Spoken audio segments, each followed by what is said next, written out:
Kia ora. Artistic depictions of this week's passage from Luke 9 are few, but this dramatic painting by Italian Baroque painter Caravaggio offers us another perspective on the theme of choosing to follow Christ. It's set in a dingy tavern where a bunch of guys sit around a table counting money. Then Jesus and Peter walk in and light streams in. Christ, with the halo and the outstretched hand, is pointing. It's a moment of spiritual illumination where ordinary human life on the left meets the divine on the right. This is the calling of St. Matthew, the moment when Christ asked the tax collector to become one of his disciples. Now, people in Jesus' time despised tax collectors. They were thought to be greedy and corrupt. And notice how the artist suggests this by putting all the guys on the left in fancy, expensive clothes of the time, perhaps evidence of their ill-gotten gains. In contrast, Christ and Peter are dressed in simple robes and have grimy feet. Their lives could not be more different. Peter, standing next to Christ, is frowning, as if to say, him? Suggesting he's really not sure about Christ's choice of a tax collector to join the group. According to the Gospel, Jesus said, "Follow me," and Matthew rose and followed him.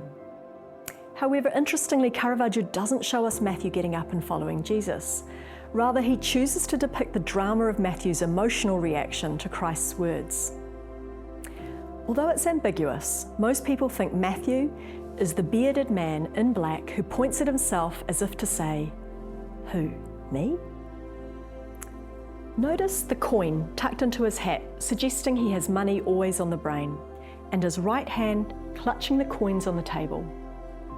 We see his inner conflict in the way his upper body shrinks back towards his friends and his old comfortable life, yet his legs are poised to move forward.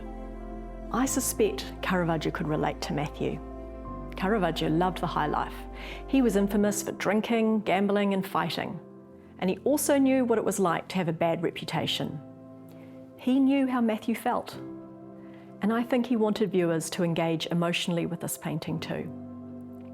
So I invite you to consider the reactions of each of the characters around the table to see if any of them resonate with you.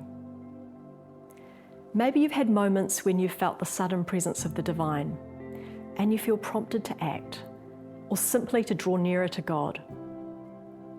Perhaps some of us relate to Matthew's feelings of unworthiness, of not being good enough somehow, or his temptation to cling to the material comfort of his old life. Or we might relate to the figures on the left, looking down, so preoccupied they don't even notice Christ in their presence. Or perhaps the young boy, leaning passively on Matthew's shoulder, prone to following the crowd. Or maybe we relate to the figure at the edge of the table who is startled but leans forward, keen to know more. Finally, I was interested to learn this painting is a favourite of Pope Francis. He said that when asked to be Pope, he too felt like Matthew, unworthy, a sinner, but that he trusted in God's infinite mercy and patience, and he accepted the call in a spirit of penance. Speaking about this painting, he summarised its message beautifully. Open yourselves to the love that wants to come to you, which causes surprise in you. God is a God of surprises. Let yourselves be loved by him.